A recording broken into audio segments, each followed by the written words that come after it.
ప్రభునామాన్ని అందరికీ వందనాలు తెలియజేస్తున్నాను. నిజరక్షకుడు, నిరంతర స్తోత్రార్హుడు, దేవాది దేవుడు, ఘనమైన తండ్రి, మనల్ని దీవించి ఆదరించి ఆశీర్వదించి తన కృప అనుగ్రహించునుగాక.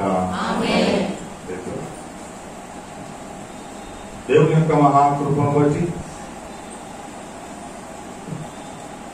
2020వ సంవత్సరము అక్టోబరు మాసము 2వ ఆదివారం. దినములు సమయములు చాలా స్పీడ్గా దొల్లిపోతూ ఉన్నాయి.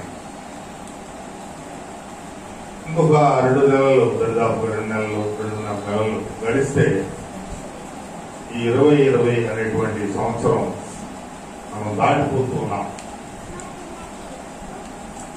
ఈ సంవత్సరం ఎలా గడిచిందో కూడా మనకు అంతగా తెలియదు, అంత అవగాహన లేదు. ఎందుకంటే చాలా కాలం లాక్డౌన్ లో ఉండిపోయాం. మార్చి మాసం నుండి ఇప్పటి వరకు కూడా అదే పరిస్థితుల్లో ఉన్నాం. ఒకే ఆలోచన, ఒకే ఉద్దేశం, ఒకే మాట వింటాం. బహుశా ఈ కరోనా అనేటువంటి పదము విన్నన్ని సార్లు ఈ సంవత్సర కాలంలో ఇంకా ఏ పదం కూడా మనం వినల. చాలా దురదృష్టకరం, దౌర్భాగ్యం కూడా. అయినప్పటికీ తన రెక్కల చాటున ప్రభు భద్రపరుస్తూ, కాపాడుతూ, నేనున్నానని ధైర్యపరుస్తూ ప్రతి స్థితిలో ఆయన మనల్ని సంరక్షిస్తున్నారు, కాపాడుతున్నారు. బలహీనతల్లో, అనారోగ్యంలో, భయంకరమైన అస్వస్థతల్లో,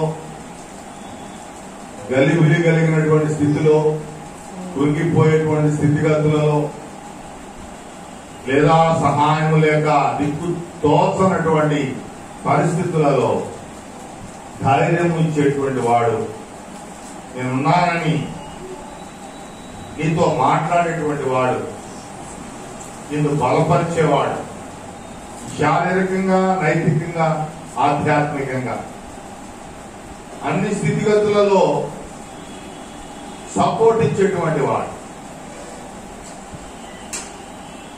ఈ సృష్టికర్త. అందుకే ఈ సృష్టికర్తను స్మరణకు తెచ్చుకున్నాం. ఆయనకు తెలియకుండా మన జీవితాల్లో ఏమీ కూడా సంభవించదు. కాబట్టి ప్రతిదీ ఆయనకు తెలుసు. కాబట్టి మనం ఏమై ఉన్నామో ఆయనకు తెలుసు. కాబట్టి మన యొక్క జీవిత స్థితిగతులను సరిచేసేవాడు, బాగు చేసేవాడు, సమకూర్చేవాడు, స్వస్థపరిచేవాడు, అన్నిటినీ మించి ధైర్యాన్ని ఇచ్చేటువంటి వాడు ఆయనే. మనకు చక్కని ఒక ఎగ్జాంపుల్ ఒకటి కనిపిస్తూ ఉంటుంది బైబిల్లో. ధోనిలో ఆయన అడుగు బాగాన నిద్రిస్తూ ఉన్నప్పుడు ఆయనతో పాటు శిష్యులు కూడా ప్రయాణం చేస్తున్నారు. చాలా సంతోషంగా, ఆనందంగా ప్రభు మనతో ఉన్నాడు అనేటువంటి ధైర్యంతో ప్రయాణం చేస్తూ ఉన్నప్పుడు అనుకోని రీతిలో సముద్రంలో ఏమొచ్చింది? ఒక తుఫాను వచ్చింది. తుఫాను.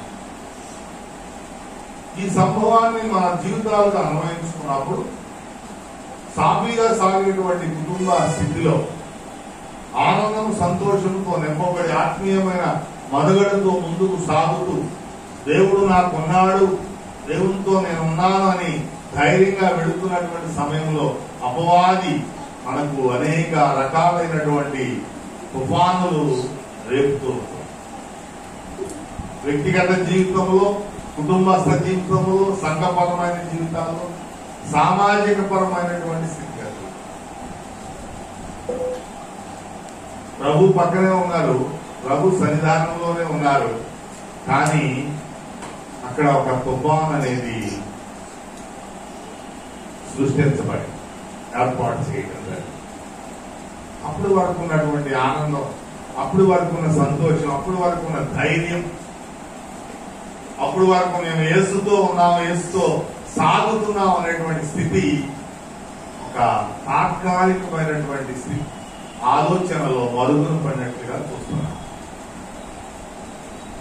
ఎందుకంటే మన దగ్గర ఉన్నటువంటి సృష్టికర్తను మనం చూడంగానే దేన్ని చూస్తాం? సమస్యని చూస్తాం. ఎదురుగా కనిపిస్తున్న రూపాన్ని చూస్తాం. అంతర్లీనమైనటువంటి ప్రభావ మహిమలతో కూడుకున్నటువంటి అమరత్వమైనటువంటి అమరుణ్ణి చూడలేము, కానీ కంటికి కనపడేటువంటి సమస్యను చూస్తూ ఉంటాం. దానివల్ల కొంత బలహీనత అనేది అర్థం, కొంత ఆందోళనకు గురవుతూ ఉంటాం, కొన్నిసార్లు కృంగిపోతూ ఉంటాం. కాబట్టి వాక్యం చెప్తా ఉంది, శ్రమ కలిగినప్పుడు కృంగిన ఎడల మనం ఏమవుతాం? జాతకాని వారు అవుతాం. అప్పుడే మనలో ఉన్నటువంటి విశ్వాసం బలపడాలి, మనలో ఉన్న నిరీక్షణ స్థిరపడాలి, మనలో ఉన్న యేసుతో కూడినటువంటి భక్తి జీవితం అద్భుతమైనటువంటి ఫలితాన్ని ఇవ్వాలి. అది జ్ఞాపకం పెట్టుకోవాలి. సమస్య వచ్చినప్పుడు ఎక్కడ కూడా కృంగిపోకుండా, ఎక్కడ కలత చెందకుండా, లేదా ఆందోళన పడకుండా, నా యేసు నాతో ఉన్నాడు, సృష్టికర్త నాతో ఉన్నాడు, ధైర్యం కలిగి మనం ముందుకు సాగాలి. ఆయన వైపే చూడాలి, ఆయన్ని అనుసరించాలి. కష్టాలలో, నష్టాలలో, ఇరుకుల్లో, ఇబ్బందుల్లో, శోధనలో, బాధలో, మరణ అపాయాలలో ఆయన వైపు చూసినప్పుడు సమస్తాన్ని సాధ్యపరిచేటువంటి దేవుడు నీతో ఉంటాడు. సమస్తాన్ని సరిచేసే దేవుడు నీతో ఉంటాడు. చక్కపరిచి సంతోషాన్ని, ఆనందాన్ని ఇచ్చేటువంటి తండ్రి నీతో ఉంటాడు. కాబట్టి నీవైనా దేవుని బిడ్డలారా, నిజ రక్షకుడు నీతో ఉండగా, మనం ఏదో పాట పాడతాం, నాకు దిగులేమిటి, నాకు అమ్మా ఆయన నాతో ఉంటే మనకు దిగులు లేదు, గడుపు గడియను బెదరను నా యేసు నాతో. పాడని అనంగా మానవ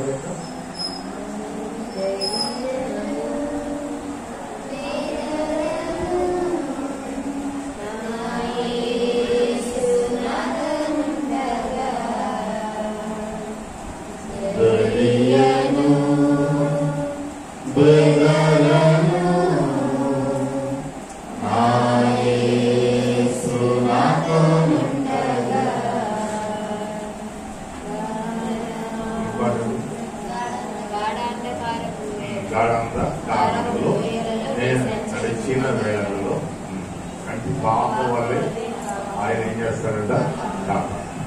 కాబట్టి ప్రియమైన దేవుని బిడ్డలారా, కంటి పాప వల్లే కాపాడేటువంటి సృష్టికర్త మనతో ఉన్నప్పుడు మనం భయపడాల్సినటువంటి పని లేదని సమయంలో సంఘానికి హెచ్చరిక చేస్తూ ఈరోజు వాక్య భాగంలో వెళ్దాం.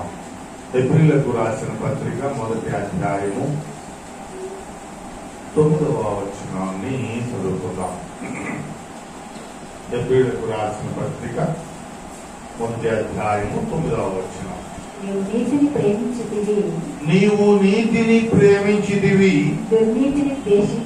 దుర్నీతిని ద్వేషించితివి. రెండు రకాల మాట అక్కడ చెప్పబడి, ఏంటి అక్కడ? నీతి, దుర్నీతి.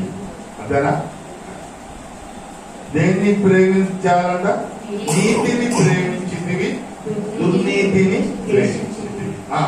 అందుచేత దేవుడు నీ దేవుడు నీ తోటి వారి కంటే నిన్ను హెచ్చించున్నట్లుగా ఆనంద తైలముతో అభిషేకించాను. ఆమె చెప్పండి. నీ తోటి వారి కన్నా నీవు హెచ్చుగా ఉండాలి. నీ తోటి వారికి లేనటువంటి ఆనంద తైలము నీకుండాలి. నీ తోటి వారికి లేనటువంటి అభిషేకము నీకు కావాలి. అర్థమైందా? 3 విషయాలు కనబడతా ఉన్నాయి ఇక్కడ. ఒకటేంటి అమ్మ, తోటి వారికి కన్నా హెచ్చింపు కలిగి ఉండదు. తోటి వారి కన్నా హెచ్చింపు కలిగి ఉండదు. తోటివారంటే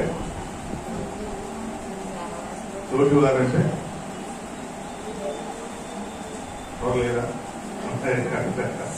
తోటివారంటే ఎవరు? ఇప్పుడు నీ తోటివారు ఎవరు? హారిక. నీ తోటివారు ఎవరు? స్వప్న. నీ తోటివారు ఎవరు? అంటే మన ఫ్రెండ్స్, నైబర్స్, ఇరుగు పొరుగు వారు, బంధువులు, మన ప్రక్క వారు, సంఘస్థులు, విశ్వాసులు. దేవుడు సూటిగా మాట్లాడుతున్నాడు, నీ తోటి వారి కన్నా నువ్వు హెచ్చుగా ఉండాలి. ఒకటి, మనము వాళ్ళకన్నా అధికులుగా ఎప్పుడైనా ఊహించుకున్నా పోనీ అది చేస్తాం, మనం ఆల్రెడీ కింద ఉన్నాం అనుకుంటామా? కింద ఉన్నాం, వాళ్ళకి తక్కువగా ఉన్నాం అనుకుంటారండి. అనుకునేవాళ్ళు కూడా ఉంటారు, అనుకునేవాళ్ళు ఉంటారు. అంటే ఒక దృక్పథము, ఒక కర్తవ్య దీక్ష లేనటువంటి ఎప్పుడు కూడా ఉన్నతుడు నీతో ఉన్నప్పుడు నువ్వు కూడా ఏం ఆలోచించాలి? ఉన్నత దేవుడు నాతో ఉండగా దిగులేలనే మనస. మర్చిపోయావా? ఉన్నత దేవుడు నీతో ఉండగా ఆ దిగులేలనే మనస. ఆ ఉన్నతుడు నీతో ఉన్నప్పుడు నువ్వు కూడా ఎలా ఉండాలి? ఉన్నతంగానే ఉండాలి, ఉన్నతంగానే హెచ్చించబడాలి, ఉన్నతంగా అభివృద్ధి చెందాలి. కాబట్టి ఏమంటే నీ తోటి వారి కన్నా, కాలేజీకి వెళ్తున్నారు, ఆ తోటి క్లాస్ పెట్టండి అంటాం. ఆ క్లాస్ లో ఉన్న వాళ్ళందరూ నీ తోటి వారు. ఇప్పుడు దేవుడు చెప్పేటువంటి మాట ఏంటంటే, ఈ తోటి వారందరికన్నా నీవు ఎలా ఉండాలి? హెచ్చించబడాలి. ఆఫీసులో సేమ్ క్యాడర్ ఉద్యోగం చేస్తూ ఉంటారు. ప్రతివాడు ప్రమోషన్ ఎప్పుడు వస్తుందా, వీళ్ళందరికంటే నేను హై స్టేటస్ లో ఎలా ఉండాలి, ఎప్పుడు ఆ ఘనత నేను పొందుకోవాలని ఆలోచన చేస్తూ ఉంటాం. మన పక్షాన దేవుని ఆలోచన కూడా అలాగే ఉంటుంది. ఎప్పుడు వస్తుంది, ఎప్పుడు మనం పొందుకోగలం ఆ హెచ్చయినటువంటి స్థితి? ఎందుకని ప్రభు మనం హెచ్చిస్తూ ఎక్కలేనని మెట్లు నిన్ను ఎక్కిస్తా అంటాం. నీ బిడ్డలు ఒలీవ మొక్కల వలె ఎదుగుతారంట. నీకు దాచి ఉంచిన మేలు ఎంతో గొప్పది అంటా ఉంటాడు. అంటే ఎక్కడ కూడా లో స్థాయిలో ప్రభు ఎప్పుడు మనతో మాట్లాడాల, ఎప్పుడు మాట్లాడటం. దాన్ని మనం అర్థం చేసుకోకుండా ఒక్కోసారి రకరకాలైనటువంటి నిర్ణయాలు తీసుకుంటూ ఉంటాం. మనమేమన్నా మా తల్లిదండ్రులు ఏమనుకుంటున్నా, నా బిడ్డలు అందరికన్నా ఉన్నతమైన స్థితిలో ఉండాలి, హెచ్చైనటువంటి స్థితిలో ఉండాలి, లేదా క్లాసులో నా బిడ్డే ప్రథమ స్థానంలో ఉండాలి, లేదా లీడర్ గా ఉండాలి, నాయకత్వం కలిగి ఉండాలి, కమాండర్ గా ఉండాలి. ప్రభు కూడా అదే చెప్తాం, ఈ తోటి వారి కంటే నీవు హెచ్చుగా ఉండాలి. ఇంకా రెండోది ఏం చెప్తున్నాడు? ఆనంద తైలం కలిగి. ఆనంద తైలం అంటే ఒక మాట చెప్తాడు ఇక్కడ, ఆ ఆనంద తైలముతో నిన్ను ఏం చేస్తాడ? ఆనంద తైలాన్ని ఈ తల మీద ఎలా ఉంచుతాడు? కిరీటముగా ఉంచుతాడు. ఆనందము అంటే జాయ్ఫుల్నెస్. చాలా సంతోషకరమైనటువంటి జీవితం, సంతోషకరమైనటువంటి స్థితి. అమ్మ ఎప్పుడు నేను చాలా ఆనందంగా ఉంటుందండి ఎప్పుడు అంట. లేదా కొంతమందిని చూసి ఎప్పుడు విచారంగా ఉంటారు. ఏదో పోగొట్టుకున్నట్టు ఉంటుంది అమ్మా, ఎంతో నష్టం కలిగినట్టు ఉంటుంది, చాలా కష్టంగా ఉంటది. కొన్ని జీవితాలు, కొన్ని చాలా జీవితాలు, ఆ జీవితాల్లో ఆనందం కనిపించదు,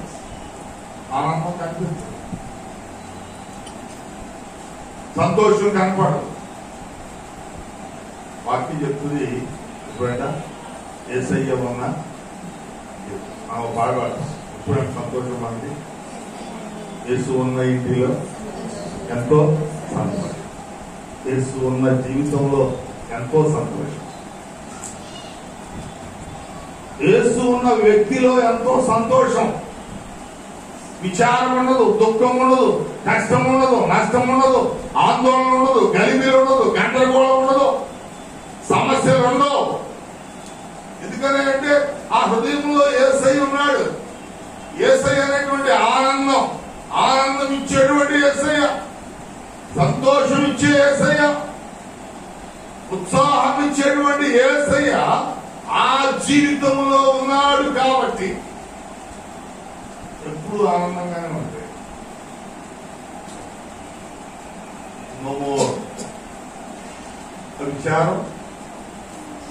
విచారం అనేది ఉండదు.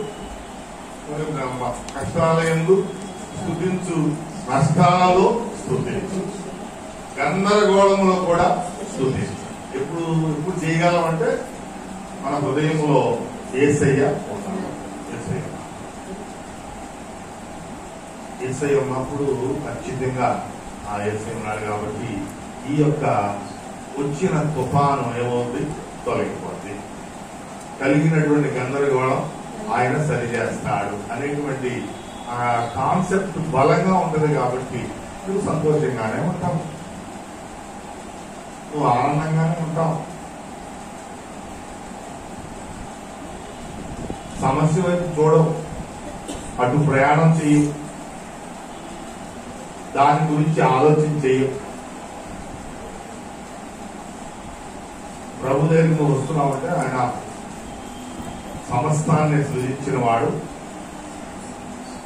అన్ని రకాలైనటువంటి స్థితిగతులను సరిచేసేవాడు, నాకు కావలసినవన్నీ సమకూర్చేవాడు అనేటువంటి గొప్ప నమ్మకం నీకుంటే నువ్వు ప్రభు దగ్గరికి వస్తావు. ఆ నమ్మకం నిన్ను ఎక్కడికి తీసుకెళ్లాలంటే, ఎక్కడికి తీసుకెళ్లాలి?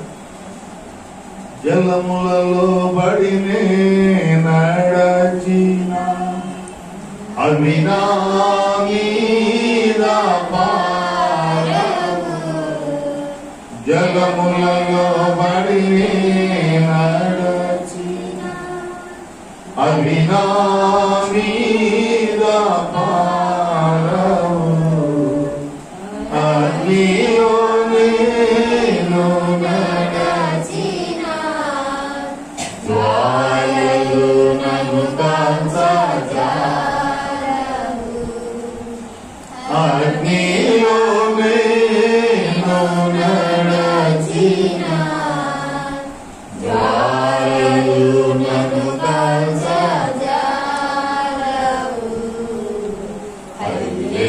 హల్లెలూయా, హల్లెలూయా, హల్లెలూయా,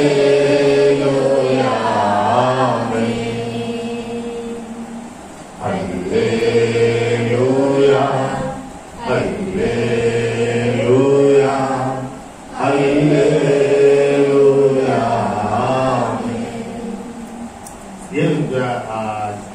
ఈ మధ్య మనకు బాగా ఫ్లడ్స్ వచ్చినాయి, వరదలు వచ్చినాయి. రహదారులన్నీ కూడా ఈ వరద నీటితో నిండిపోయి, ఈ చాలా గ్రామాలు ఆ దారులు, ఆ రోడ్లు దాటలేక ఇటోళ్ళు ఇటే ఉన్నారు, అటోళ్ళు అటే ఉన్నారు. కొంతమంది ధైర్యం చేసి తాడులో ఇంకేదైనా జాకెట్స్, నీళ్ళలో తేలాడేటువంటి జాకెట్స్ ఉంటాయి, అదో వేసుకుని దాటడానికి కొంత ప్రయత్నాలు. ఏంటంటే ఈ జలాల్లో మనం వెళ్తే ఆ వరవడికి మనల్ని ఇటైనా దూసుకెళ్ళిపోతామేమో, కొట్టుకుపోతామేమో, ప్రాణాపాయం కలుగుతామో అనేటువంటి ఒక భయం. మనం వెళ్ళాలన్నా ఇలాగే ఆలోచన చేస్తాం, ఇలాగే ఆలోచన చేస్తాం. కానీ వాక్యం ఏం చెప్తుందంటే, నీవు ఆ జలములో పడి వెళ్తున్నా అది నీ మీద ఎందుకని ఇశ్రాయేలీయులు యోర్దాను దాటడానికి వెళుతూ వారి పాదం దాని మీద అలా ఆనగానే నీరంతా ఎలా నిలబడిందట, రాసుల వలె నిలబడింది. ఎందుకని దేవుడు చెప్పాడు, మీరు వెళ్ళి మీ పాదం అక్కడ పెట్టండి అని. ఎదురుగా కనిపిస్తా ఉంది చాలా లోతైనటువంటి యోర్దాను, పొంగి పొందుతున్నటువంటి యోర్దాను, అడ్డముగా ఉన్న యోర్దాను, వడివడిగా ప్రవహించేటువంటి యోర్దాను. చాలా వరవడి ఎక్కువ ఉంటే అడిగేగానే ఆ వరవడితో మళ్ళీ ఏం చేస్తుంది. ప్రభు చెప్పాడు, నువ్వు మీరు వెళ్ళండి, నీ పాలన అక్కడ పెట్టండి. ఇప్పుడు ఎంతో లోతైనటువంటి ఆ యోర్దాన్ని చూడలా, లేదా వరవడితో ప్రవహిస్తున్నటువంటి యోర్దాన్ని చూడటంలా. ఏం చూస్తున్నారు అంటే, మీరు వెళ్ళండి, మీ బాణం అక్కడ పెట్టండి అన్న మాటలే వాళ్ళు చూస్తారు. అప్పుడు నీ ముందున్నటువంటి సమస్యను నువ్వు చూడకుండా ప్రభు వైపు నువ్వు చూసినప్పుడు నీ జీవితంలో ఆనందం అనేది కనిపిస్తాను. ఒకసారి చూడండి, ఈ నీళ్లను అలా రాశిగా నిలబడిపోయేటప్పటికి అక్కడ ఉన్నటువంటి ఇశ్రాయేల్ అందరికీ ఎంత ఆనందం. సమస్య ఇలా తొలగిపోయి పక్కకి వెళ్ళిపోయి దారి మనకి చేసింది.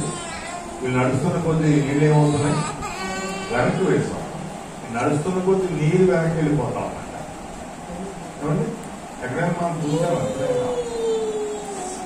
మన క్రీస్తులోనే మనం ఇవన్నీ చూడగలం. మన జీవితంలో ధైర్యంగా మనం అడుగేస్తున్నప్పుడు సమస్య పారిపోతూ వస్తుంది. సమస్య వైపు చూస్తున్నప్పుడు సమస్య మన దగ్గరికి వచ్చేస్తాం. కొంతమంది ప్రతిదీ సమస్య లాగానే చిత్రీకరించు, సమస్య లేకపోయినా సమస్యను పుట్టించుకుంటూ ఉంటారు. మంచి వాతావరణాన్ని కూడా గందరగోళంగా మార్చేసుకుంటూ ఉంటారు. అవగాహన రాహిత్యం, జ్ఞానం లేనటువంటి స్థితి, దేవునితో అనుసంధానం లేని జీవితం, దేవుని కార్యాల పట్ల విశ్వాసం లేనటువంటి బలహీనులు, విశ్వాసంలో అల్పులు. కాబట్టి జరిగేటువంటిది ఏంటంటే, ఉన్న ఆనందం ఏమవుతుంది, పోగొట్టుకుంటాం. ఉన్న సంతోషాన్ని పోగొట్టుకుంటాం, ఆత్మీయ ఉల్లాసాన్ని పోగొట్టుకుంటాం, కర్తవ్యాన్ని మర్చిపోతూ ఉంటాం.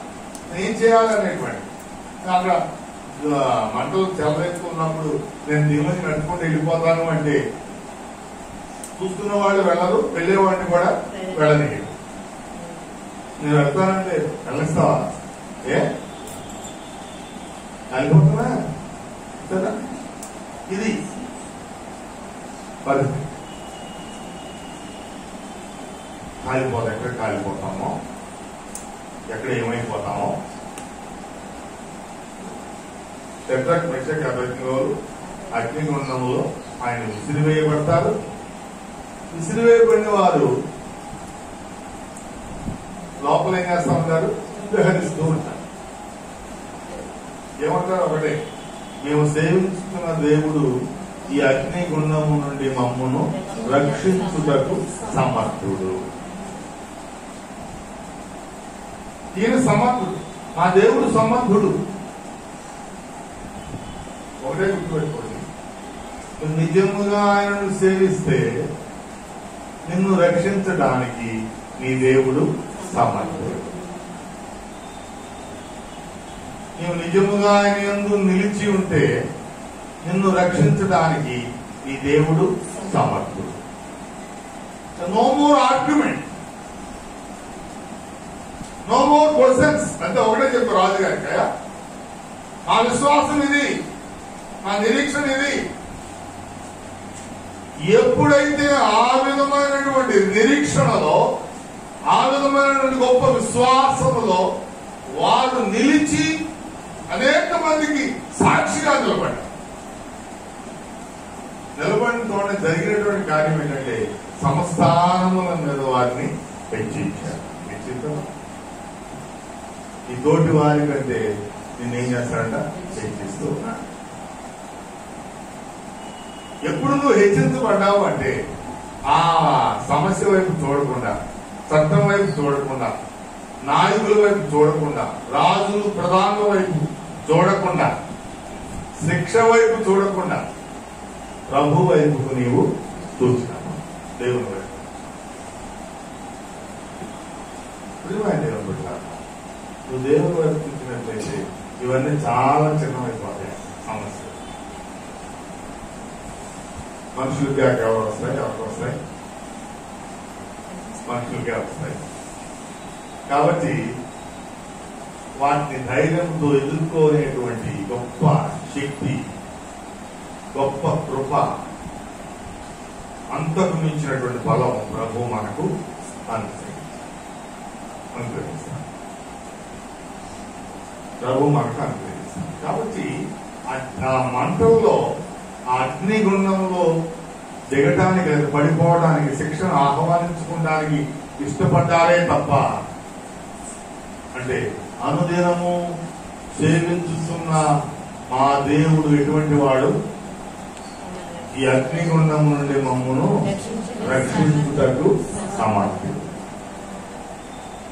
నీవు అనుదినము సేవిస్తున్నటువంటి దేవుడు నిన్ను రక్షించడానికి సమర్థుడు. అందుకే ఇక్కడ ముందు మనం చదువుకున్న మాట ఏంటంటే, నీవు నీతిని ప్రేమించావు. దేన్ని విడిచిపెట్టావు? దుర్నీతిని ద్వేషించావు. నీతిని ప్రేమించావు, దుర్నీతిని విడిచిపెట్టావు. మన జీవితాల్లో మనం నేర్చుకోవాల్సినటువంటి గొప్ప పాఠం, మనం నీతిని ప్రేమించి దుర్నీతిని విడిచిపెడితే,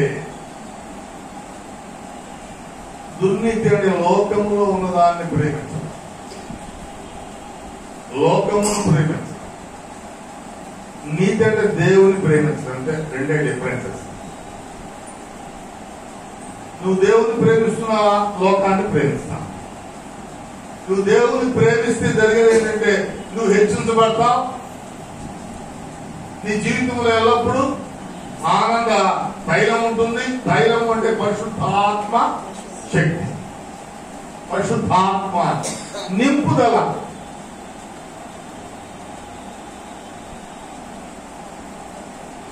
ఎప్పుడు మనం పరిశుద్ధాత్మను పొందుకుంటాము అంటే ప్రాయశ్చిత్తం, మనల్ని మనం ప్రాయశ్చిత్తం చేసుకున్నప్పుడు, పాపము నుండి విడుదల పొందినప్పుడు, శాపము నుండి విడిపింపబడినప్పుడు, పాపము అసహించుకున్నప్పుడు, చెడుతనాన్ని విడిచిపెట్టినప్పుడు, ఇవన్నీ మన జీవితాల్లో ఉండి మనం హెచ్చించబడాలంటే అయ్యేటువంటి కార్యక్రమాలు కాదు. ఈ దుర్నీతి ప్లేస్ లో ఇంకోటి ఉంటుంది, స్వనీతి. స్వనీతి అంటే నిన్ను గురించి నీవు హెచ్చించుకోండి. స్వనీతి అంటే మన యొక్క స్థితిని మనమే హెచ్చించుకుంటాం. స్వనీతి మన గురించి మనమే చెప్పుకుంటాం, మన బిడ్డల గురించి మనమే చెప్పుకుంటాం. ప్రభు అని చెప్తారు, నీ గురించి నువ్వు చెప్పుకుంటే అది సార్థకము అవ్వదు.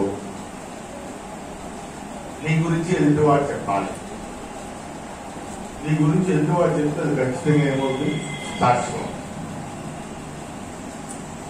ఎదుటివాడు చెప్పాలంటే అది సత్యమే చెప్తుంది, అబద్ధాలు చెప్పడం. అబద్ధాలు చెప్పడం వాడు కరెక్ట్ అయినటువంటి మరి క్యారెక్టర్లో ఉంటే.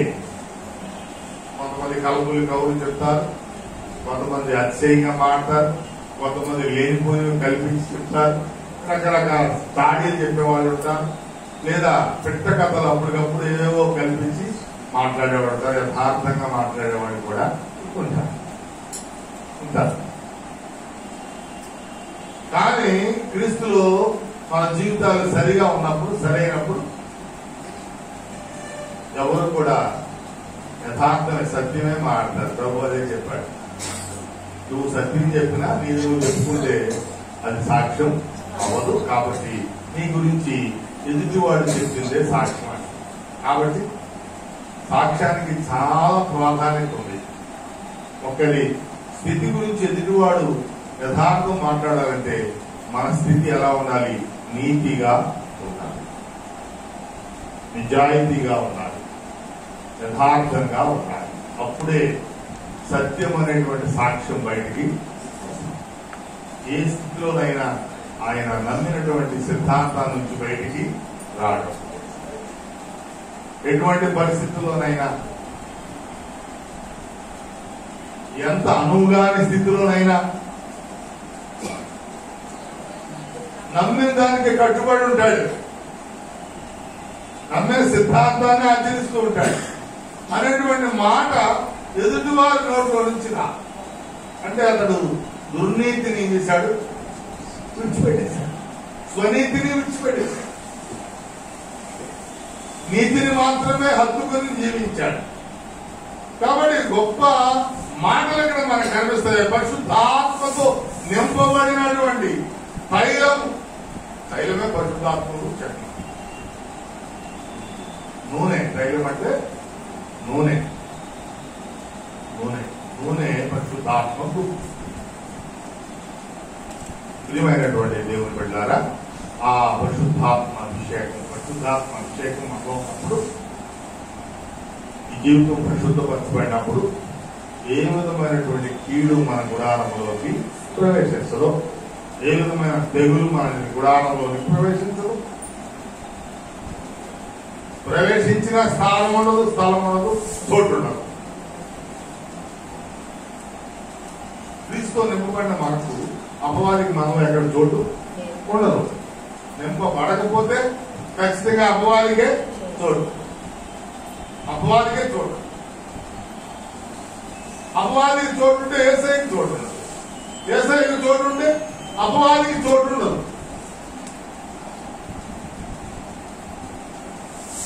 పైన మనం పరిశీలన చేసుకోవాలి. ఆ జీవితంలో దేనికి చోటు? నీతికి చోటు ఉందా? దుర్నీతికి చోటు ఉందా? నా జీవితంలో కలతలకు, కలవరాలకు చోటు ఉందా? ఆనందానికి, సంతోషానికి చోటు ఉందా? నా జీవితంలో పరిశుద్ధతకు చోటు ఉందా? అపరిశుద్ధతకు, పవిత్రతకు చోటు ఉందా?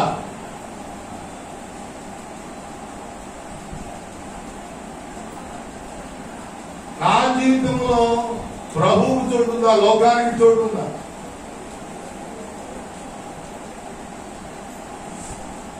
ప్రియమైన దేవుని బిడ్డలారా, ఈ ఉదయకాల సమయంలో ప్రభు సూటిగా మాట్లాడుతున్నారు. నీవు నీతిని ప్రేమించినట్లయితే ఆనంద తైలాన్ని నీవు, ఆత్మ దేవుడు మనతో ఉన్నప్పుడు ఎంత ఆనందం, ఎంత సంతోషం.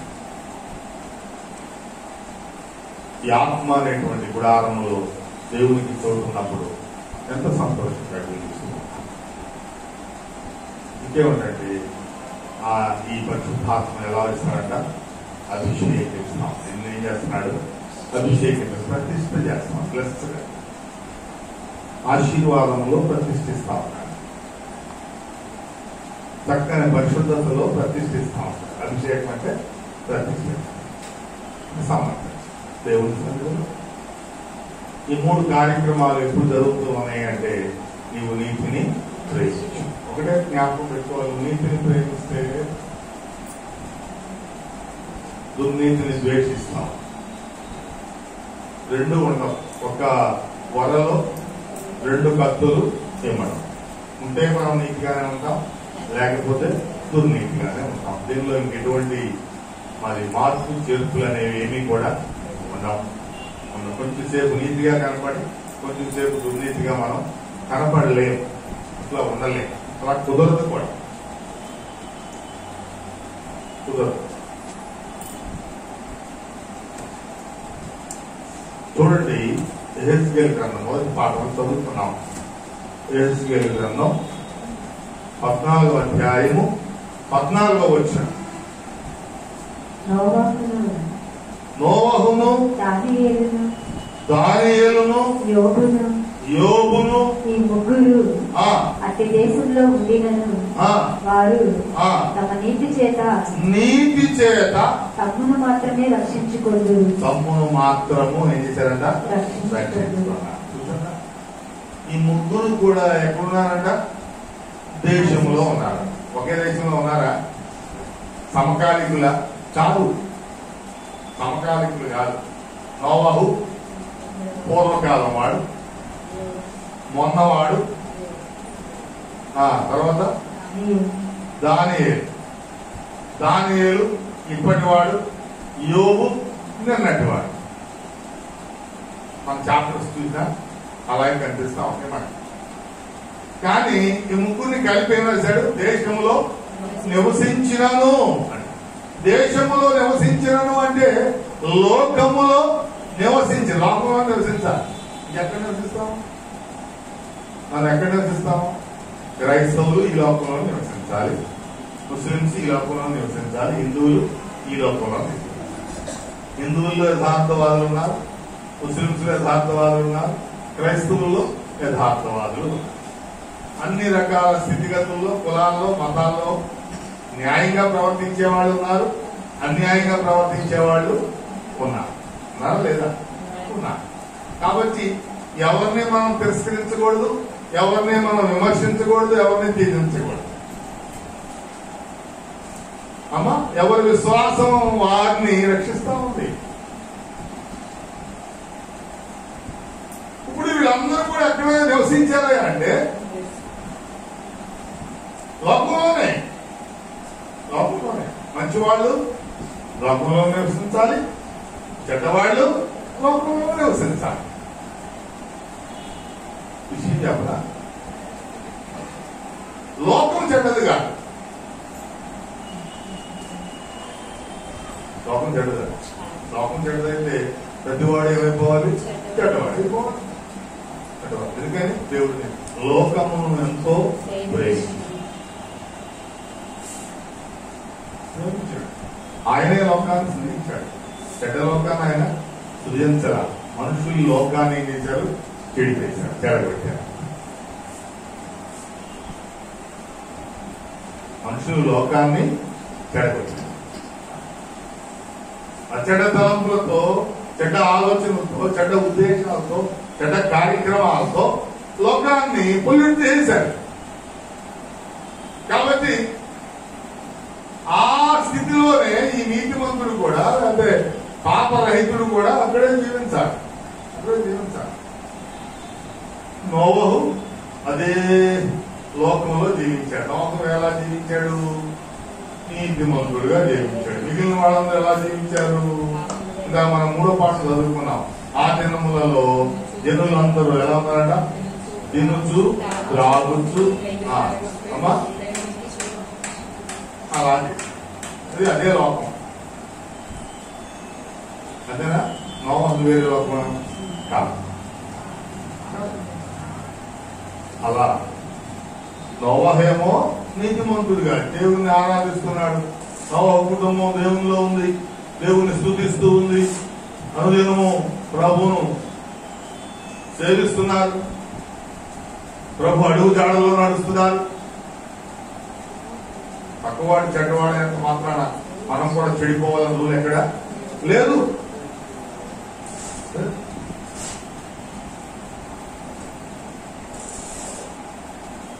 నోవహు కుటుంబం తప్ప అందరూ బలత్కారులుగా దేవుడు కనపడుతున్నారు, అందరూ దుర్మార్గులుగానే కనపడతా ఉన్నారు, అందరూ ఆయనకు వ్యతిరేకంగా ప్రభు కనపడుతున్నారు. అది ఎందుకు వీళ్ళని చేశారా అని ప్రభు సంతాపం చెందేటువంటి పరిస్థితుల్లో ప్రవర్తిస్తున్నట్లుగా చూస్తున్నాం.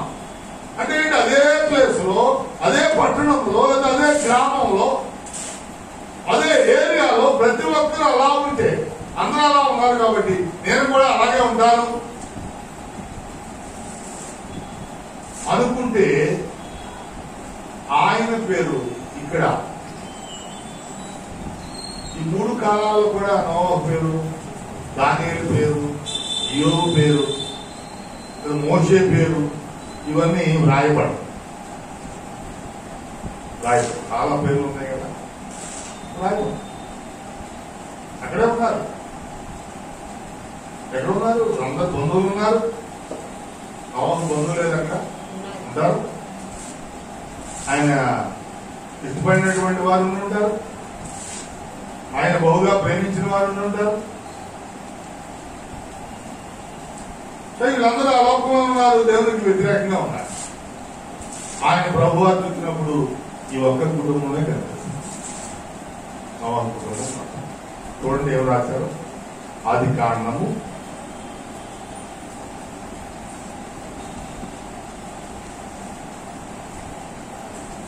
6వ అధ్యాయం 9వ వచనం. నోవహు వంశావళి ఇదే. నోవహు నీతిపరుడును తన తరములో నిందారహితుడై ఉండేను. తరములో ఎలా ఉన్నాడంట? నిందారహితుడు. తరములో అంటే మన తరములో 4 జనరేషన్ చూస్తాం. 4-5 జనరేషన్ చూస్తాం. ఈయన దాదాపుగా 2 సంవత్సరాలు బ్రతికాడు. చాలా సంవత్సరాలు దాదాపు 900 చిల్లరలో బ్రతికాడు ఈయన. కాబట్టి ఎన్ని తరాల నుంచి ఉంటాడమ్మా? 2 సంవత్సరానికి ఒక 100 సంవత్సరాలకి 5 తరాలు వేసుకుంటే, లేదా 4 తరాలు వేసుకున్నా ఎన్ని తరాలు నుంచి ఉంటాడు? 9 ఎక్కువ 9 4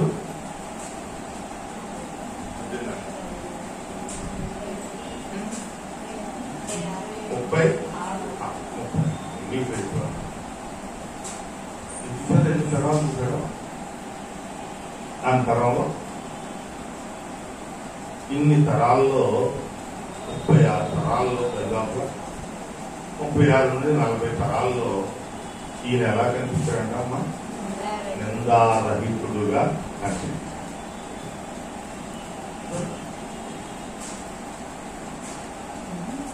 మనం 1 సంవత్సరం ఉంటామా? నిందారహితుడు 1 సంవత్సరం, 2 సంవత్సరాలు, 1 నెల, 1 రోజు. ఆయన మీద ఎటువంటి నింద లేదు, నిందారహితుడుగా కనపడ్డాడు. ఆయనే కాదు, ఆయన ఫ్యామిలీ మెంబర్స్ కూడా దేవునికి అలాగే కనిపించారు. మన గృహాల్లో మన ఫ్యామిలీని చూస్తే ఒకరు భక్తి చేస్తుంటారు, ఒకరు దేవుడు విడిచిపెట్టి తిరుగుతుంటారు, ఒకరు లోకంలో కలిసిపోయి ఉంటారు, ఇంకొకరు ఎలా జీవిస్తారో తెలియదు. ఇష్టానుసారంగా జీవించేవారు, మాట విన్నవారు, లోబడిన వారు, ఇతరులతో చెరగాటలాడేవాళ్ళు, దుర్నీతిని ప్రేమించేవారు.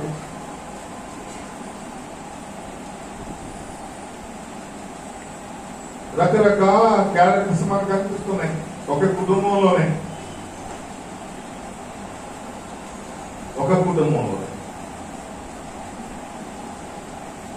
ఈయన నీతిని ప్రేమించాడు అంటే మొత్తం మిగిలినటువంటి లోకానంతా కూడా ఏం చేశాడు? ద్వేషించాడు. మిగిలిన లోకాన్ని అంతా ద్వేషించాడు. చూడండి 7వ అధ్యాయం 1వ వచనం కూడా. ఈ తరము వారిలో నీవే నా ఎదుట నీతిమంతుడవై ఉండుట చూచితిని. కనుక నీవును నీ ఇంటి వారును వాడలో ప్రవేశించుడి. నీవు నీతిమంతుడుగా ఉండుట దేవుడు చూస్తే నీకు ఒక ప్రత్యేకమైనటువంటి బహుమానాన్ని దేవుడు ఏర్పాటు చేస్తున్నాడు. నువ్వు నిజంగా ఆయన్ని సేవిస్తే నిన్ను రక్షించడానికి ఆయన సమర్థుడు. చూడండి, చాలా జాగ్రత్తగా మాట్లాడాలండి. నీవు ఆయన్ని సేవించినట్లయితే, నిజముగా సేవించేటువంటి స్థితి నీలో ఉంటే ఆయన నిన్నేం చేస్తాడు? రక్షిస్తాడు. మొదటి పాయింట్ ఏంటంటే నీవు ఆయన్ను నిజముగా అనుదినము సేవిస్తే జరిగే కార్యక్రమం ఏంటి? నిన్ను రక్షించడానికి సమర్థుడు. ఇప్పుడు ఇక 2వ పాయింట్ లో ఏం చెప్తున్నాడు దేవుడు చూసారా? నీవు నన్ను ఏం చేశాడంట? ఏం మాట్లాడాడు దేవుడు ఆయనతో? 7వ వచనంలో ఈ తరము వారిలో నీవే నా ఎదుట నీతిమంతుడవై ఎదుట నీతిమంతుడుగా ఉన్నావు, నా ఎదుట నీతిమంతుడుగా నీవు ఉన్నావు కనుక ఇప్పుడు నీవు నీ ఇంటి వారు వాడలోకి ప్రవేశించుడి. ఆయన ఎదుట ఎవరు నీతిమంతులుగా ఉంటారో రక్షణ అనే వాడను ప్రభు వారికి ఇస్తాను. అనుదినం సేవిస్తే తప్పక రక్షిస్తాడు. జ్ఞాపకం పెట్టుకోండి. రెండవది, ఆయన ఎదుట నీతిమంతులుగా మనం ఉంటే, మనుషుల ఎదుట కాదు, మనుషుల ఎదుట నీతిమంతులుగా ఉండటానికి రకరకాలుగా నటించాలి. దేవుని ఎదుట నీతిమంతులుగా ఉండడానికి మనం ఎంత నటించినా కుదరదు. ఖచ్చితంగా కన్ఫర్మేషన్ కావాల్సిందే. అందుకే దేవుడు ఇస్తున్నాడు సర్టిఫికెట్. ఈ తరము వారిలో నీవు నా ఎదుట ఎలా ఉన్నావంటే నీతిమంతుడిగా ఉన్నావు కాబట్టి ఇదిగో నీవు నీ ఇంటివాడు, నీ ఇంటివారు కూడా ఎక్కడికి అర్హులు ఉన్నాడు, ఆ వాడలోనికి అంటే రక్షణను పొందుకోవడానికి, రక్షణ వాడలో ప్రవేశించడానికి అర్హులు అని చెప్పి చెప్తున్నాడు. అదే చెప్పాడు అపోస్తలుడైన పౌలు ఎఫెసీ సంఘానికి కూడా అదే చెప్పాడు. 11వ అధ్యాయం 7వ వచనంలో, 11వ అధ్యాయం 7వ వచనం, విశ్వాసమును బట్టి నోవహు అది వరకు చూడని సంగతులను గురించి దేవుని చేత హెచ్చరింపబడి భయభక్తులు గలవాడై తన ఇంటివారి రక్షణ కొరకు ఒక ఓడను సిద్ధము చేసి, భయభక్తులు గలవాడు ఇంటి వారి రక్షణ కొరకు ఒక షెల్టర్ ను సిద్ధం చేస్తాడు. భయభక్తులు గలవాడు ఇంటి వారిని రక్షించుకుంటాడు. ఒక మాటలో చెప్పాలంటే దేవుని మాటకు లోబడేవాడు, భయభక్తులు గలవాడు తన ఇంటి వారిని ఏం చేస్తాడు, రక్షించుకుంటాడు.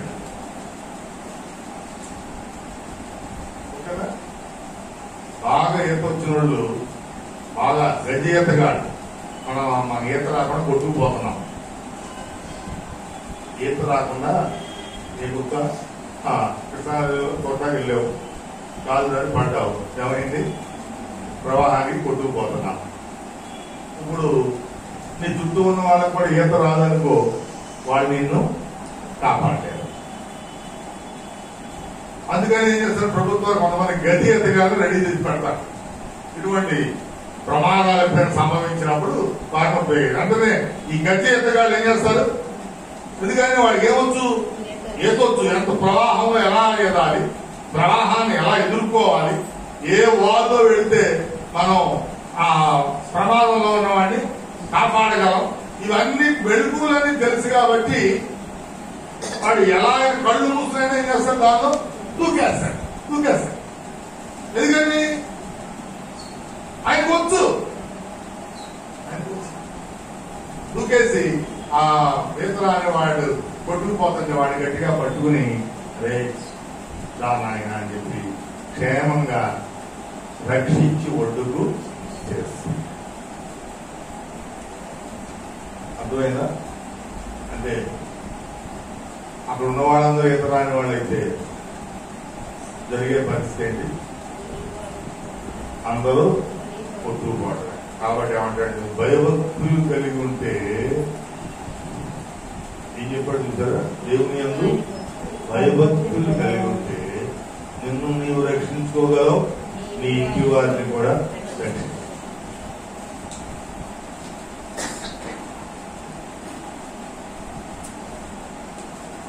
అర్థమవుతుందమ్మా? నీకు దగ్గర భయభక్తులు లేవనుకో,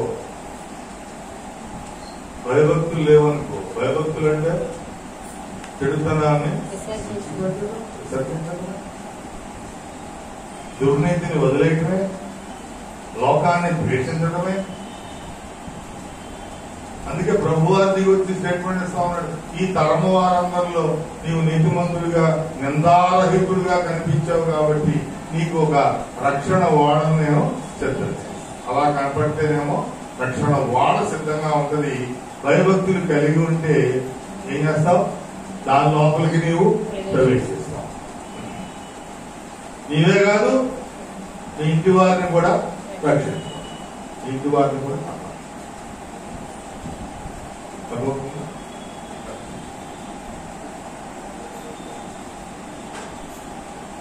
ప్రియమైన దేవుని బిడ్డలారా, మనకు ఖచ్చితమైన నీతి అనేటువంటి ఆధారభూతుడు మనకు అవసరం. ఎలా మన దేవుడు హెచ్చిస్తాడనేది నేను తెలియజేస్తున్నాను.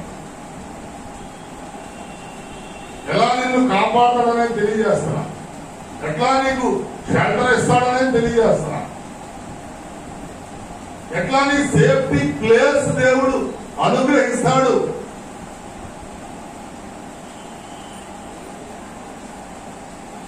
ఎంత స్థితిగతులు మొట్టమొదటి ఎటువంటి ప్రతికూల పరిస్థితుల్లో కూడా నీవు అనుదినం ఆయన్నే సేవిస్తే,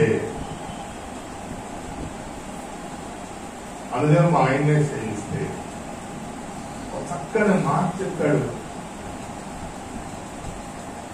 అమ్మా రాజుగారు చెప్తారు చూడండి, దానియేలు విషయంలో 6వ అధ్యాయం, దానియేలు 6వ అధ్యాయం 16వ వచనం.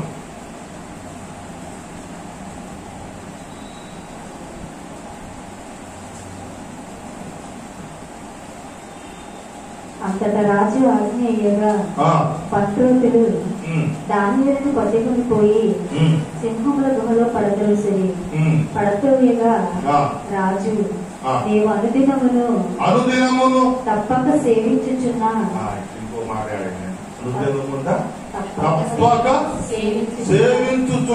నీ దేవుడే నిన్ను రక్షించునని దానియేలుతో చెప్పాడు. సింహము గుహలో తోసి దానిలో పడేయడానికి వెళ్తున్నటువంటి సమయంలో దానియేలును చూచి రాజుగారు ఏం చెప్తాడు తెలుసా? నీవు అనుదినము తప్పక సేవించుతున్న నీ దేవుడు నిన్ను రక్షించు. రాజుగారికి కూడా ఎంత విశ్వాసం. ఆయనకి ఏమరపాటులో, తొందరలో, ఇతరుల ప్రోత్సాహంతో అనుకోకుండా కొన్ని చట్టాలు ఆయన చేసేసాడు. ఇప్పుడు ఆయన చట్టాన్ని ఆయన మీరడానికి అవకాశం లేదు. అదే సమయంలో దావీదును ఆ సింహపు గుహలో వేయడానికి కూడా ఆయనకి మనసు లేదు. కానీ ఆ చేయబడిన చట్టము దానిపైన అది చేశాడు. అప్పుడు ఆ దానియేలుని కొనుక్కోతున్నప్పుడు రాజుగారు దానియేలుని కలుసుకుని చెప్తున్నటువంటి గొప్ప మాట ఏంటంటే, నీవు అనుదినము తప్పక సేవిస్తున్నటువంటి నీ దేవుడు నిన్ను రక్షించును అని చెప్పి ఒక ధైర్యాన్ని దానియేలుకి ఇస్తున్నట్టుగా. ఇంతకు మించిన ధైర్యం దానియేలుకి ఉంది. 20వ వచనం చూస్తే మనకు తెలుస్తుంది. చూడండి ఒకసారి 20వ వచనం. అతడు గుహ దగ్గరకు రాగానే దుఃఖ స్వరముతో దానియేలుని పిలిచి జీవము గల దేవుని సేవకుడమైన దానియేలు, నిత్యము నీవు సేవించుచున్న నీ దేవుడు నిన్ను రక్షింపగలిగేనా అని అతనిని అడిగాను. దీనిలో మనం ఏం నేర్చుకోవాలి? నిత్యము మనము ఆయనను సేవిస్తూ ఉన్నప్పుడు ఆయన మనల్ని ఏం చేస్తాడు? రక్షిస్తాడు. ఆమె చెప్పండి.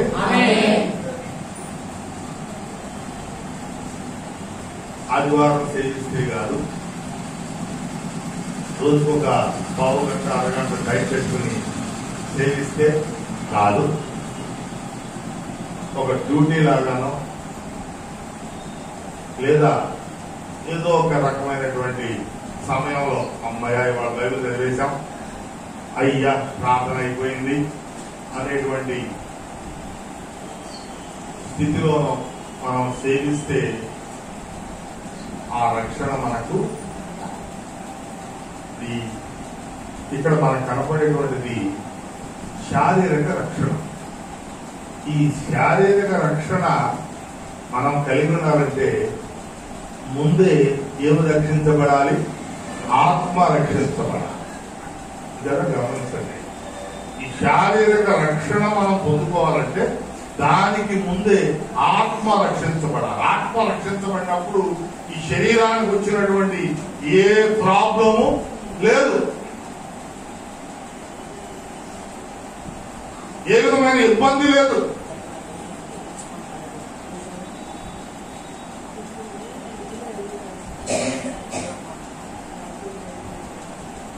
అందుకే నీవే నాకు అండగా కొండగా సంరక్షణగా ఉంటే ఏ తెగులు నా గుడారములో ప్రవేశించు. మహోన్నతుని చాటున నీవు నివసిస్తే ఏ తెగులు నీ గుడారములో ప్రవేశించు. నీ ఆత్మ మొదటిగా రక్షించబడినప్పుడు ఆటోమేటిక్ గా అక్కడ ఉన్నటువంటి క్రూరములుగా అవని, విషసర్పాలు అవని, నీకు వ్యతిరేకమైన ఏ ఆయుధమైనా అవని,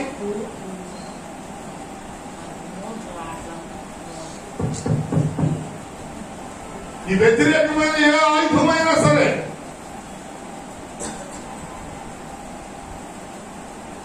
ఎందుకంటే ఆల్రెడీ ఆత్మ అనేది రక్షించబడి ఉంది కాబట్టి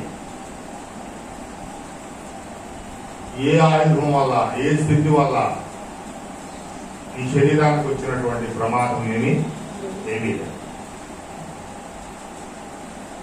ఆత్మ ఎప్పుడైతే రక్షించబడిందో నీ శరీరం కూడా ఆనంద తైలంతో ఏమైపోతుంది, అభిషేకించబడతా ఉంది. ప్రభు దాన్ని ప్రతిష్ఠ చేస్తా ఉన్నాడు, ఇచ్చిస్తున్నాడు, ఆనంద తైలాన్ని ఇస్తున్నాడు. మళ్ళా ఏం చేస్తున్నాడు, దాన్ని ప్రతిష్ఠిస్తాం, అభిషేకిస్తాం. ఎప్పుడంటే నీవు నీతిని కలిగి ఉన్నప్పుడు, అనుసరిస్తున్నప్పుడు, నీతిని వెంబడిస్తున్నప్పుడు, నీ జీవితంలో నీతికి స్థానం ఉన్న తరతరములు నీవు నీతి పరుడుగానే కనపడు. తరతరాలు తీసుకోండి. ప్రియమైన దేవుని బిడ్డ, మన జీవితాలు ఎలా విడుదల పొందుతాయి, ఎలా రక్షించబడతాయి, ఎలా కాపాడబడతాయి, ఏ విధంగా స్థిరపరచబడతాయి అక్కడ చెప్తున్న గొప్ప మాట. అది కూడా నీవు అనుదినము తప్పక సేవించుతున్న నీ దేవుడు నిన్ను రక్షిస్తున్నావు. ఒక స్టేట్మెంట్, నువ్వు తప్పక సేవిస్తున్నట్లయితే నువ్వు రక్షించబడతావు. నువ్వు అనుదినము సేవిస్తున్న దేవుడు నిన్ను రక్షిస్తాడు, కాపాడుతాడు. ఈ సమస్య నుంచి విడిపించడానికి ఆయన సమర్థుడు. నువ్వు భయభక్తులు కలిగి ఉన్నావు కాబట్టి నీవు నీ ఇంటి వారు రక్షించబడతారు. నువ్వు నిన్న రైతుడిగా ఉన్నావు కాబట్టి నీ కొరకు ఒక రక్షణ ఓడను సిద్ధం చేశాను. దేవుడు చెప్తా ఉన్నాడు. ప్రియమైన దేవుని బిడ్డ, జ్ఞాపకం చేస్తాను. ఇంకా మనం చదివినప్పుడు ఇంకొక మాట మనకు కనిపిస్తా ఉంటుంది. ఏదని యోబు గ్రంథం 1వ అధ్యాయం 8వ వచనం. అందుకు యెహోవా, నీవు నా సేవకుడైన యోబు సంగతి ఆలోచించితివా? అతడు యథార్థవర్తనులను న్యాయవంతుడనై దేవుని యందు భయభక్తులు కలిగి చెడుతనము విసర్జించిన వాడు భూమి మీద అతని వంటి వాడు ఎవడనూ లేడు అని అడుగగా అపవాది యోబు ఊరకయే దేవుని యందు భయభక్తులు కలవాడాయన, ఊరకయే భయభక్తులు కలిగి ఉన్నాడా? నీవు అతనికి అతని ఇంటి వారికి అతనికి కలిగిన సమస్తమును చుట్టూ కంచె వేసితివి కదా. కంచి వేసి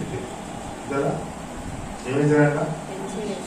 అతనికి, అతని ఇంటి వారికి, అతనికి కలిగిన సమస్తానికి ఏం చేశాడంట? చుట్టూ కంచి వేసి. ఇప్పుడు దీన్ని బట్టి మనం నేర్చుకోవాల్సినటువంటి పాఠం ఏంటంటే, నీవు చెడుతనాన్ని విడిచిపెట్టినట్లయితే, భయభక్తులు కలిగి ఉన్నట్లయితే, యోబు ఎలా ఉన్నాడు? యథార్థవంతుడుగా ఉన్నాడు. నువ్వు యథార్థవంతుడిగా ఉంటే, న్యాయవంతుడిగా ఉంటే, భయభక్తులు కలిగి ఉంటే, చెడుతనాన్ని విడిచిపెడితే, ఏం అర్థం చేసుకోవాలి మనం? మన చుట్టూ కూడా ఏముంటది? కంచె ఉంటది. మన ఇంటి చుట్టూ ఏముంటది? కంచె ఉంటది. మనకు కలిగిన దాని చుట్టూ ఏముంటది? కంచె. ఖచ్చితంగా ఒక మంచి కార్యముతో మనం నింపబడినప్పుడు దేవుని కార్యం కూడా పక్కనే ఉంటుంది. జ్ఞాపకం పెట్టుకోవాలి.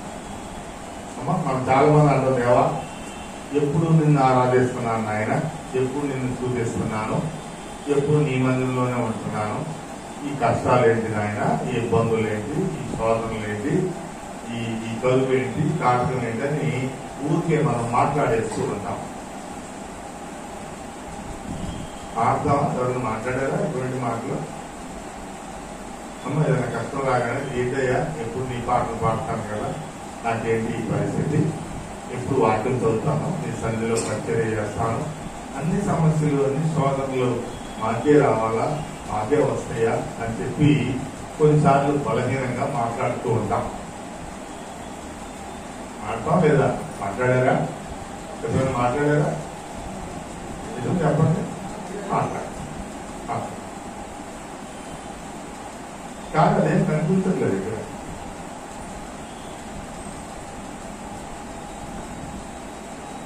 నువ్వు యథార్థంగా ఉంటే నీ చుట్టూ కంచుందంటున్నా. ఎప్పుడు కష్టాలు పోలాడంటే కంచిని తొలగించాం.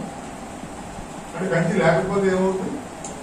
శ్రమలు వస్తాయి, అపవాదం వస్తాడు, కష్టాలు పోవతాం, శోధనలు వస్తాయి, భరించలేనటువంటి శ్రమలకు గురవుతాం. ఇవన్నీ మనకు వస్తున్నాయంటే అర్థం ఏంటి? కంచి లేదు, కంచి లేదు. యోగు యథార్థవంతుడు అంటే ఇక్కడ అపవాది ప్రభుకే క్లారిఫికేషన్ ఇస్తుంది. ఇక్కడ ఊరికే నిన్ను సేవించేస్తాడా? నిత్యం ఊరికే నిన్ను ఆనందించేస్తున్నాడా? నువ్వేం చేశావు? ఆయన చుట్టూ కంచె వేశావు. ఇంకేమంటాడు? ఆయన కలిగిన దాని చుట్టూ కంచె వేశావు. ఇంకేం చేశాడు? ఆయన ఇంటికి కంచె వేశాడు. కలిగిందంటే ఆయనకి ఏం కలిగింది? గొప్ప గొప్ప పనివారు ఉన్నారు, ఆయనకి గొప్ప గొప్ప జంతు సంపద ఉంది, అమ్మా పొలాలు ఉన్నాయి, ధనము ధాన్యం ఉంది. అసలు ఆ తూర్పు దేశస్తులందరూ ఈయనకన్నా గొప్పవాడే లేడు. నువ్వు యథార్థవాదిగా ఉంటే నీ దగ్గర పనిచేసేవాళ్ళు కూడా వాళ్ళ చుట్టూ కూడా దేవుడు ఏం చేస్తాడు? కంచె వేస్తాడు. నువ్వు చెడుతనాన్ని విడిచిపెడితే నీకు కలిగిన దాని చుట్టూ నీకేమేమో ఆస్తిపాస్తులు ఉన్నాయి, ఏ సంపద ఉంది, ఎక్కడ గోల్డ్ ఉంది, దాని చుట్టూ కూడా దేవుడు ఏం చేస్తాడు? కంచె వేస్తాడు.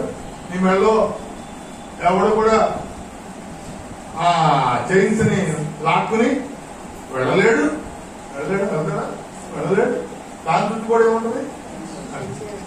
చాలా కాలం క్రితం అమ్మగారు పొద్దున్నే వాకింగ్కి వెళ్ళి పాల ప్యాకెట్ తీసుకుని వస్తుంటే ఎవడో చైన్ స్నాపర్ వచ్చి బలవంతంగా చైన్ పట్టుకుని లాగడానికి చాలా ప్రయత్నం చేశాడు. కానీ వాడు లాగలేకపోయాడు. ఎందువల్ల అంటే దాని చుట్టూ కూడా ఏముంది? దేవుని కంచె. పొరపాటున వాళ్ళు కానీ చైన్ పట్టుకుంటే విడిచి వెళ్ళటం అనేది ఉండదు. తల మీద అయినా సరే కొట్టి దాన్ని తీసుకుని వెళ్తారు. నిన్నగా మొన్న బండి మీద వెళ్తున్నటువంటి ఇద్దరు వ్యక్తులు ఇంకో బండిని జాగ్రత్తి వాడిని పడేసి వాడిని లేకుండా వాడు పట్టుకుంటే వాడి వెళ్ళని లాక్కుని పట్టబాగా నడి రోడ్డు మీద. మరి అమ్మగారు బలహీనరాలు, వాడు వచ్చినప్పుడు చాలా బలాఢ్యుడు. కానీ దేవుని బలం ఉంటుంది, దేవుని కాపుదల ఉంటుంది, దేవుని కృప ఉంటుంది. జస్ట్ ఎగ్జాంపుల్ మనకంటే మనం అన్ని కూడా పోకుండా మన దగ్గర ఉంటుంది అంటే వాటి చుట్టూ కూడా ఏముంటది? దేవుని కాపుదల ఉంటుంది. నిశ్చితంగా వీటిని గమనించాలి. దేవుని కార్యాలు, దేవుని ప్రణాళిక చాలా నిశ్చితంగా గమనించాలి.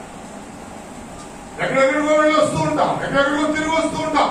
క్షేమంగా ఇంటికి వస్తున్నామంటే మన చుట్టూ కాపుదల ఉంటుంది. నీ చుట్టూ ప్రభు యొక్క ప్రణాళిక ఉంది. నువ్వు ఊరికేరని గమనించకుండా, గ్రహించకుండా నీ ఇష్టానుసారంగా మాట్లాడకూడదు. సార్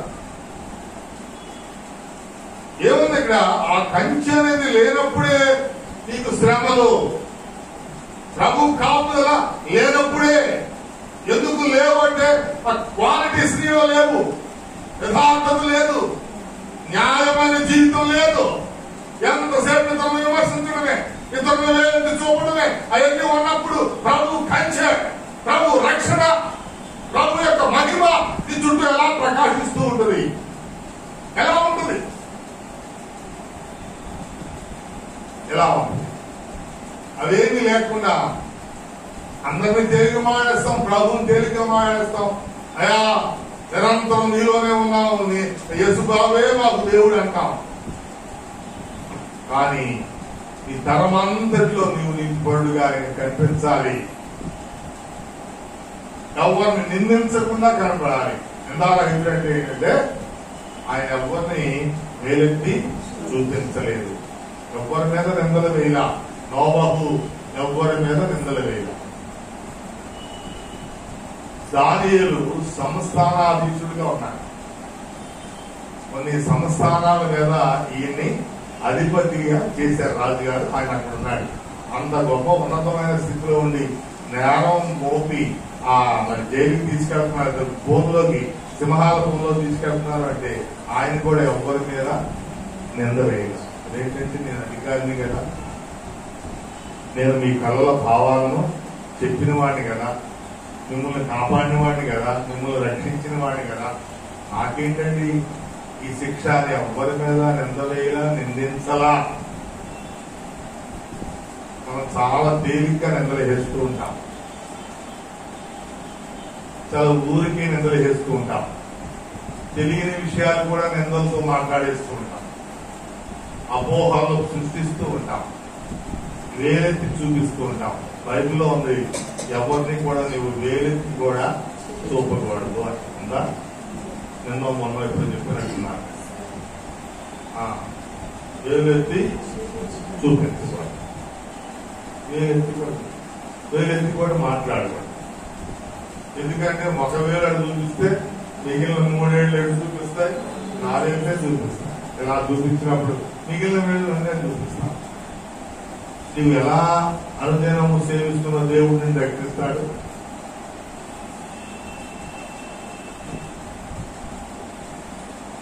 ఎలా కాపాడతాడు? ఖచ్చితంగా చెప్తున్నాడు. నీవు లోకాన్ని, నువ్వు దుర్నీతిని ద్వేషించావు, నీతిని ప్రేమించావు కాబట్టి నిన్ను హెచ్చిస్తాను. అందులో అర్థం కాని విషయాలు ఉందా చెప్పండి. ఎప్పుడు మనం హెచ్చిస్తాడు అంటే ఏం చెప్పాడు అక్కడ? నువ్వు నీతిని ప్రేమించావు, దుర్నీతిని ద్వేషించావు కాబట్టి నేను చేయాల్సిన పని ఏంటి? ఇప్పుడు నిన్ను నేను హెచ్చిస్తాను, నీ జీవితంలో ఆనందం ఉంచుతాను, నీ జీవితంలో పరిశుద్ధాత్మతో నింపుతాను, నీ జీవితాన్ని అభిషేక తైలముతో అభిషేకిస్తాను అని ఆయన చెప్పేస్తున్నాడు. మొత్తం టకమని. ఎందుకంటే నువ్వు ఇలా ఉన్నావు కాబట్టి.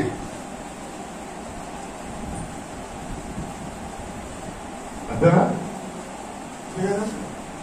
పొద్దున్నే మనం ఓ పని చేయడానికి వెళ్ళి ఖాళీగా అలాగే కూర్చొని అటు ఇటు చూస్తా, వాళ్ళతో వీటితో మాడుతూ రకరకాల కథలు అవి చెప్పుకొని సాయంత్రం అవగానే యజమానుడి దగ్గరికి వెళ్తే ఏం చేస్తాడు?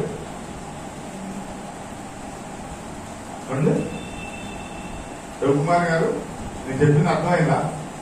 ఓ పనికి వెళ్ళాం, అక్కడ మనం ఏమి చేయలే, ఊరికే వాళ్ళనే వెళ్ళని చూస్తూ కాలక్షేపం చేసి వచ్చేసాం. సాయంత్రం యజమానుడు ఏం చేస్తాడు? అయ్యా అంటే ఏం చేస్తాడు? ఏమైనా ఇస్తాడా నీకు? ఏమి ఇవ్వడు. అదే నువ్వు నమ్మకంగా చేస్తున్నప్పుడు, చేయాల్సిన దానికన్నా ఎక్కువ చేసినప్పుడు, క్వాలిటీగా చేసినప్పుడు అప్పుడు ఆయన ఏం చేస్తాడు? బడా మంచి నమ్మకమైన దాసుడా, ఈ కొంచెంలో నువ్వు ఎలా ఉన్నావు? నమ్మకంగా ఉన్నావు. కొంచెంలో నమ్మకంగా ఉన్నావు కాబట్టి నీకు ఇవ్వాల్సిన దానికన్నా ఏం చేస్తా? ఎక్కువ ఇస్తా. ఇవ్వాల్సిన దానికన్నా ఎక్కువ ఇస్తా, చేయాల్సిన దానికన్నా ఎక్కువ చేస్తా. ఆ నమ్మకంగా చేస్తున్నప్పుడు ఆ యజమానికి మన పని నచ్చినప్పుడు మనం ఏం చేస్తాడు? మంచి నైపుణ్యం కలవాడండి. మన ఇతరులకి పరిచయం చేస్తాడు, ఇతరుల ముందు మనల్ని తెచ్చిస్తాడు, మనకు ఇవ్వాల్సిన దానికన్నా ఎక్కువ ఇస్తాడు. అన్నిసార్లు ఎప్పుడు పనున్నా మనల్నే పిలుస్తాడు. అంటే మనం ఆ యజమాని ముందు మనల్ని మనం ప్రూవ్ చేసుకుంటాం. యజమాని ముందు మనల్ని నిరూపించుకుంటాం. యథార్థంగా నిరూపించుకోవాలి, న్యాయంగా నిరూపించుకోవాలి, చెడుతనాన్ని విడిచిపెట్టి నిరూపించుకోవాలి. లోకానికి వ్యతిరేకంగా ఉండి నిన్ను నీవు నిరూపించుకోవాలి. ఏమీ లేకోకుండా అమ్మా అవుతుందా? వండినాను వండినట్టే ఉండాలంట. పిల్లలేమో ఇలా నాకులాగా తయారవ్వాలి. అవుద్దా? ఎందుకని ఇప్పుడు మనకేమవుతుందండి? మనం ఉన్న స్థితిని బట్టి ప్రభు మనకు మన కృపను అనుగ్రహిస్తాం. ఏ స్థితిలో ఉంటే దానికి తగిన ఫలాన్ని ఇస్తాం. అదే అపవాది ఒక చక్కని క్లారిఫికేషన్. ఊరికి ఆయన ఎందుకు చేస్తున్నాడే అంటే అది చెప్పింది. కానీ దేవుడు ఎందుకు ఇచ్చాడు ఆయనకి ఇవన్నీ అంటే ఆయన నీతిపరుడుగా ఉన్నాడు, న్యాయంగా ప్రవర్తించాడు, ఇంకెలా ఉన్నాడు? యథార్థంగా ఉన్నాడు, చెడుతనాన్ని విడిచిపెట్టాడు, దేవుని యందు భయభక్తులు కలిగి ఉన్నాడు. ఇన్ని క్వాలిఫికేషన్స్ ఆయనలో ఉన్నవి కాబట్టి ఆయన చుట్టూ కంచి వేశాడు, ఆయన ఇంటి చుట్టూ కంచి వేశాడు, ఆయనకు కలిగిన సమస్తము చుట్టూ కంచి వేశాడు. ఈ ఉదయకాల సమయంలో నీ చుట్టూ కంచి వేయాలంటే, నీ ఇంటి చుట్టూ కంచి వేయాలంటే, నీ కలిగిన సమస్తము చుట్టూ కంచి వేయాలంటే ప్రియమైన దేవుని బిడ్డలారా, దేవుని వాక్యం స్పష్టంగా నీకు మాట్లాడు, స్పష్టంగా మాట్లాడు. నీవు ఎలా ఉండాలి? యథార్థవాదిగా ఉండాలి, భయభక్తులు కలిగి ఉండాలి, చెడుతనాన్ని పెట్టాలి, నీతిమంతుడిగా ఉండాలి, న్యాయాన్ని, నీకు రకాలైనటువంటి క్యారెక్టర్స్ మన యోగులో. కాబట్టి దేవుడు అంత గొప్ప ఆశీర్వాదం. నీవు అనుదినము తప్పక సేవిస్తూ ఉన్నప్పుడు ఉగ్రత నుండి దేవుడు నిన్ను కాపాడతాడు, సమస్య నుంచి కాపాడతాడు. ఇంకా అదే రాజుగారు ఇక్కడ చెప్పబడినటువంటి స్టేట్మెంట్స్ అన్ని కూడా వ్యతిరేకులు చెప్తున్నారు, అర్థం చేస్తారు. యోగు విషయంలో అపవాది చెప్తుంది, డానియేలు విషయంలో రాజుగారు చేస్తా ఉన్నారు, నోవహు విషయంలో స్వయంగా దేవాది దేవుడే చెప్పేశాడు. నీవు నీతిమంతుడు, ఈ తరమంతట్లో నిందారహితుడిగా ఉన్నావు కాబట్టి ఏమిచ్చాడు? దానికి ప్రతిఫలం రక్షణ వాడని సిద్ధం చేశాడు. నీకు నీతి వారు దానిలో ప్రవేశించమన్నాడు. ఇంకేమంటాడు? నీవు భయభక్తులు కలిగి ఉన్నావు కాబట్టి నీ ఇంటి వారిని నీవు రక్షించుకోగలవు. డిఫరెన్స్ తెలుసుకోండి. నీవు నిందారహితుడిగా ఉంటే నీ కోసం ఒక షెల్టర్ ప్రభు ఏర్పాటు చేస్తాడు. నీవు భయభక్తులు కలిగి ఉంటే నీ ఇంటి వారిని నీవు రక్షించుకుంటావు. నీవు అనుదినము తప్పక సేవించే స్థితిలో ఉంటే నీకు ఎదురయ్యేటువంటి ఉగ్రతలన్నిటి నుండి నీవు రక్షించబడతావు. అర్థమవుతుందా? నీవు యథార్థవాదిగా న్యాయాన్ని నిలబెట్టేవాడిగా ఉంటే నీ చుట్టూ కంచి ఉంటుంది, నీ ఇంటి చుట్టూ కంచి ఉంటుంది, నీ కలిగిన ప్రతి దాని చుట్టూ కంచి. ఇవన్నీ పొందుకోవాలంటే ముందు మనం ఎలా ఉండాలో నేర్చుకోవాలి. ఎలా ఉండాలో నేర్చుకుని అలా ఉన్నప్పుడు ఇవన్నీ కూడా ప్రభువారు మనకు ఖచ్చితంగా అనుగ్రహిస్తారు. ఇవేమీ లేకుండా ఇలాగే ఉండాలనుకుంటే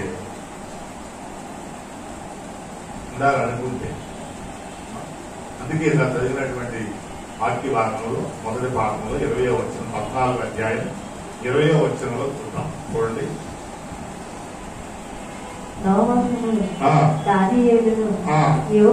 యోబును ఈ ముగ్గురు దానిలో ఉన్నను నా జీవము తోడు వారు తమ నీతి చేత తమ్మును మాత్రమే రక్షించుకొందరు గాని కుమార్తెనైనను రక్షింపజాలకుందురు.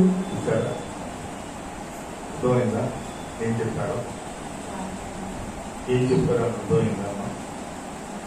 ఒకవేళ వీళ్ళు యథార్థవాదులుగా ఉండి వాళ్ళ సంతానం అలా లేకపోతే ఎవరు యథార్థవాదులుగా ఉన్నారో, ఎవరు నీతిపరులుగా ఉన్నారో వారే రక్షించాలి.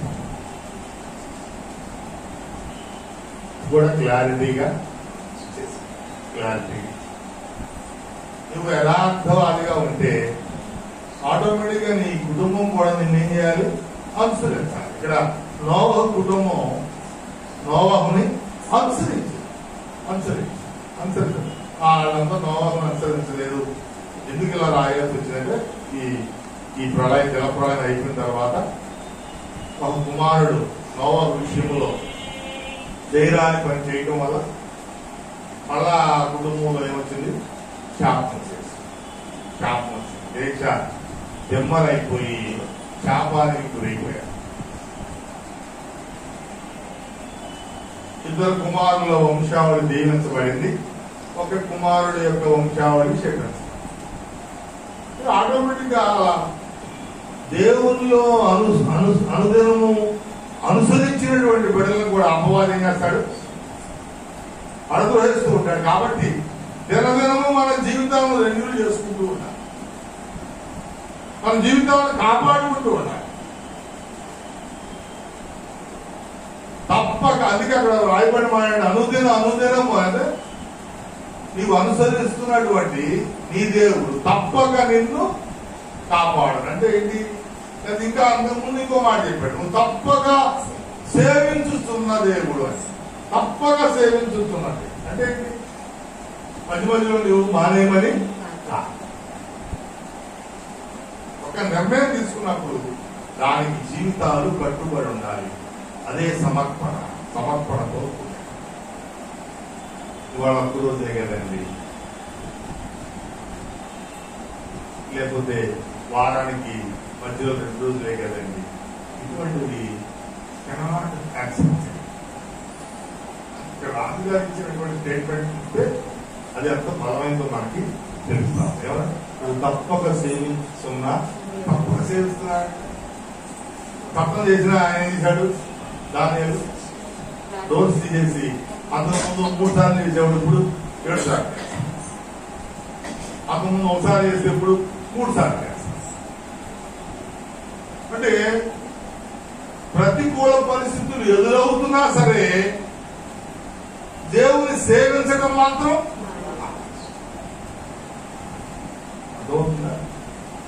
ప్రతికూల పరిస్థితులు ఏర్పడతాయి నీ సేవలో, నీ పరిచర్యలో, నీ భక్తి జీవితంలో, నీ యథార్థమైన జీవితంలో. నువ్వు నిందారహితంగా జీవించేటువంటి ప్రయాణంలో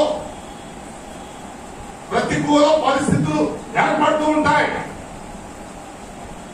వాటిని చూసి నువ్వు కంగారు పడక్కర్లా, చెదిరిపోకల్లా, కుమిలిపోకల్లా. ఫౌండేషన్ గట్టిగా ఉంటే ఫలితం చాలా అనంతంగా ఉంటుంది. చాలా గొప్పగా ఉంది.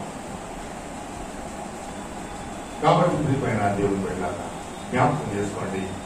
నువ్వు నీతిని ప్రేమించావు, దుర్నీతిని చేశావు, ద్వేషించావు. కాబట్టి ఇప్పుడు నేను నిన్నేం చేస్తాను? హెచ్చిస్తాను. ఎలా ఎలా హెచ్చిస్తానంట? నీ తోటి వారిలో నిన్నేం చేస్తాను? హెచ్చిస్తాను. ఆనంద తైలాన్ని నీకు ఇస్తాను, నిన్ను అభిషేకిస్తాను. ప్రభు నీతో నాతో ప్రతి ఒక్కరితో మాట్లాడాలి. అప్పుడు నువ్వు నీతిగా నడవాలంటే కొన్ని విలువలకు కట్టుబడి ఉండాలి, కొన్ని నిర్ణయాలు చక్కగా గైకొనాలి. అనుదినం ఆయన తప్పక సేవించాలి, నిందారహితుడిగా జీవించాలి, భక్తి కలిగి ఉండాలి, చెడుతనాన్ని విడిచిపెట్టాలి, న్యాయాన్ని ధర్మాన్ని ప్రేమించాలి. ఆ విధమైనటువంటి గొప్ప స్థితి జీవితం ప్రభు మనకు అనుగ్రహించునుగాక. ఆమేన్. దేవాది దేవుడు ఈ మాటలు మన హృదయంలో భద్రపరిచి తన అద్భుత కృప అనుగ్రహించునుగాక. ప్రైజ్.